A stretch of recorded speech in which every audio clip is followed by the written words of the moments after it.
Hey guys, welcome back to our channel ThinkDiffusion, and today we have a guest here with us, Sebastian. He'll go over one of his workflows.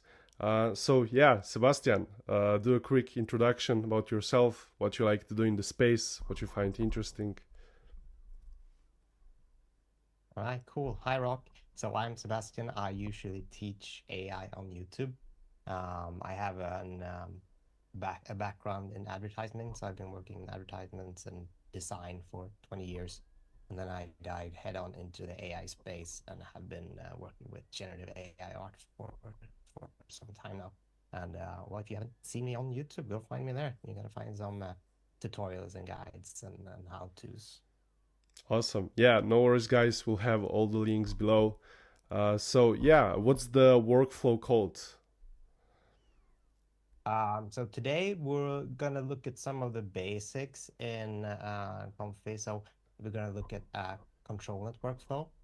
So it's not gonna be some super advanced, mega large workflow that you have to have a map to find your way in. You're gonna be able to see most of it on one screen. But there's some stuff that I think is pretty cool, at least. Okay, awesome. I think we're all intrigued. So when you're ready, you can share the screen and walk us, through the workflow. Yes, we Okay, can. so this is a ControlNet workflow that I've been putting together, but not just me. This is something I've pieced together by other people's work. This is parts that I found in actually a video workflow and put it, took pieces of it and used it for my own. So it's not that big. It's these little areas here. And what it does, it takes an input image, right? And depending on how that image looks, it's going to give an output that resembles the input, right?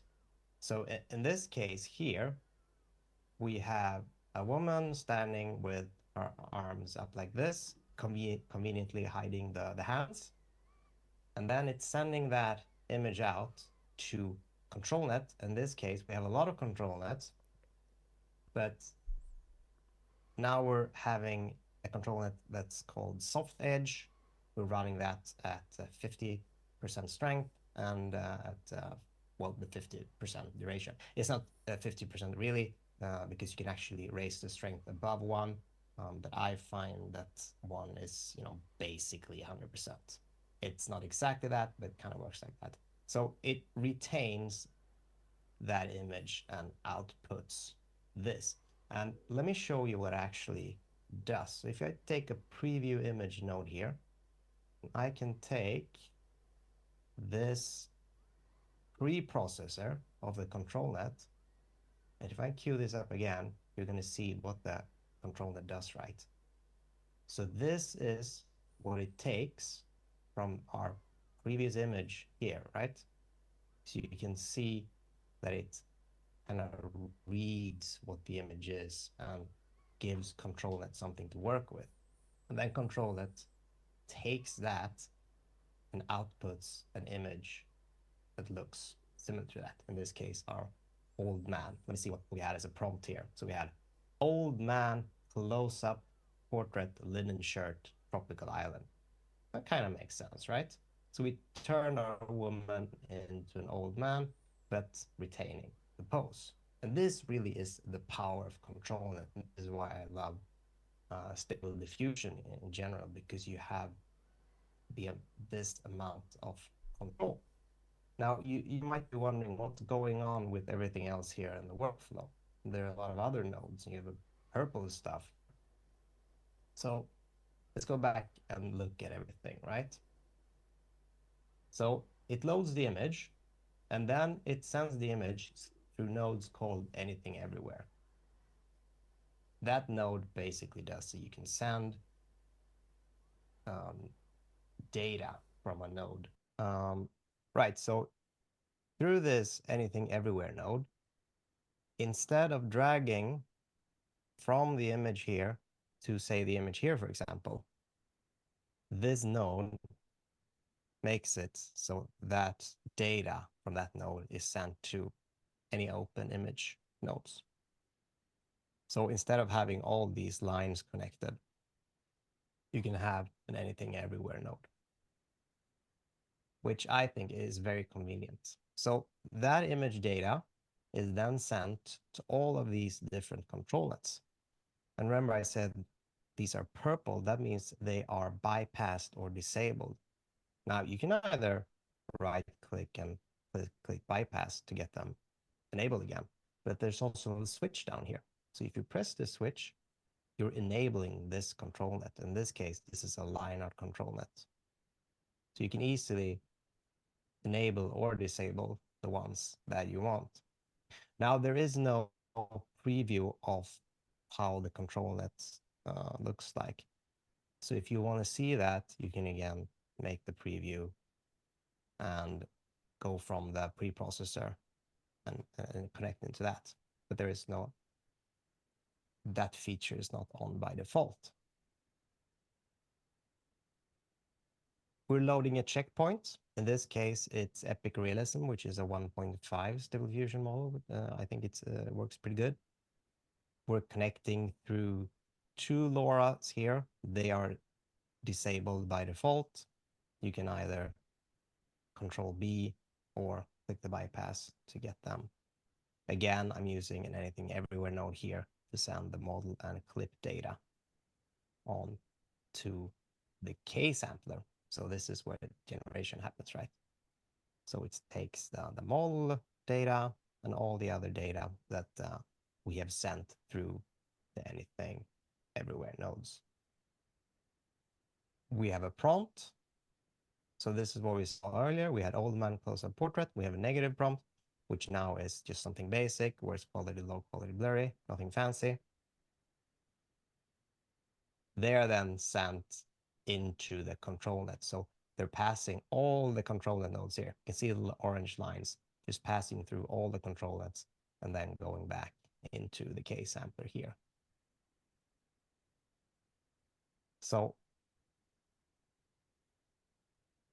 it's really a cool workflow to generate any image that you want based off of another image. So we could easily change this. We can change it to, oops. We could change it to, for example, astronaut. Let's say astronaut in space. Let's remove tropical island.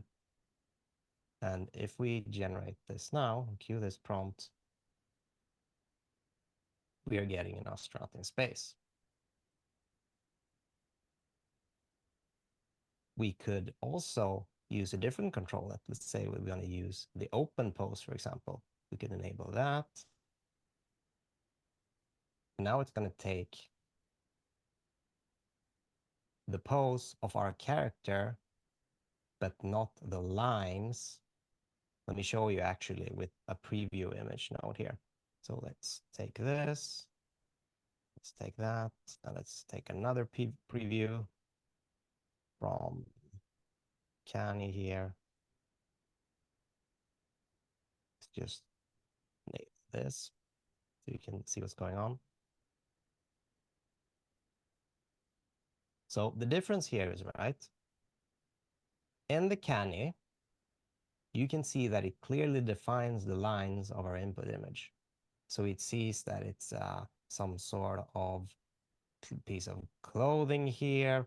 You can see the waistline, the arms, how thick or thin the arms are, which would then be present in your image. With the open pose, it just sees the skeleton. So this could be a skinny person, a fat person, whatever, doesn't matter, right? And that really is the power of control nets, because you can take any input, you can take a 3D posing doll and make it into, you know, fat Batman or whatever, doesn't matter. So depending on what your image, what you want your image result to be, you can use the correlating control nets. And I think that's pretty cool. What do you think, Rock? Do you think that's pretty cool? Yeah, yeah, I think it's awesome. Yeah. So I personally like to use open pose. Sometimes I use, well, actually, I like all of these controllers, and that's why I selected them.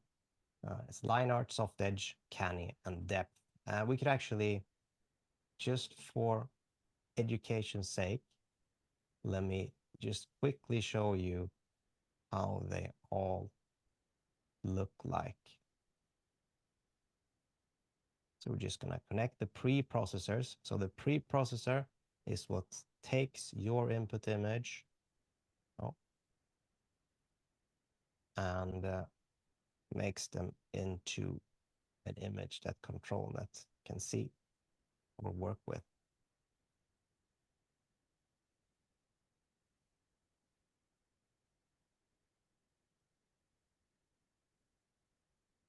And here you can see more clearly. The first one here is line art. I think we have soft edge here on the second one. And then canny. Canny always has this super clear lines, right? And the depth, which is a 3D depth map, and on the end, open pose. So depending on what data you want to use from your input image, select the corresponding ControlNet. And it really doesn't matter what kind of image it is, right? Now we used a person of an image of this woman. We could take this robot here, and we could say old man, linen shirt. Let's go back to tropical island here.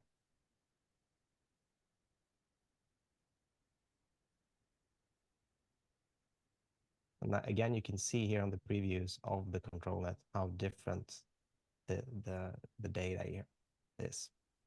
And in this case, we didn't get an old man. So you might say, oh, Seb, wait, this workflow is pretty bad. No, we're kind of using all of these ControlNets together. So it's too strong, right? So we need to, let's get rid of some of these. So let's disable them. We talked a little bit about the strength and N% here, right? So now we're going to run this for 50% or 0.5 strength for half of the duration. And now it's going to resemble more that robot, especially with the pose, but we're actually getting an old man person. So think of ControlNet as something that you can run from 0 to 100%. Decide how much of my ControlNet do I want. Do I want much or do I want a little? Here we're wanting, a little bit. You can see, like, if we start racing this and generate again, you're going to be able to see more and more of the robot coming onto the person here. So this robot, or actually the image here, if we look at them side by side, you can see that the little flower and the leaves here on the side, it's actually lines coming from the robot. But as the new image isn't a robot, it's an old man in a tropical island, it thinks, what are these lines that come from an old man on a tropical island? Well, maybe they're tropical leaves and flowers then. So that's kind of cool, I think. And if you would have a different prompt, those lines would turn into something else.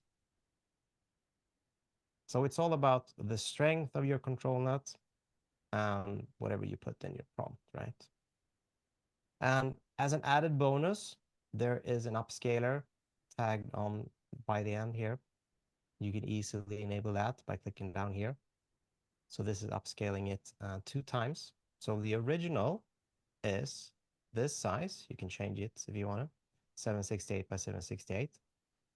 So the new one would be 1500 something by 1500 something. So that's basically the ControlNet workflow I use for ComfyUI, and I think it's pretty neat. Thank you so much, Sebastian. Where can we find this workflow? So I have this available for free. It's on my Patreon link. I am happy for any support, but it is available for free for anyone that wants it. You can Okay. find it in the link below. Yes, we'll put the link below and any of Sebastian's socials. So yeah, thank you so much for being here, for showing us the workflow. I think it's very good. And yeah, there will be a link in the description. You'll be able to try it out. And thank you for watching.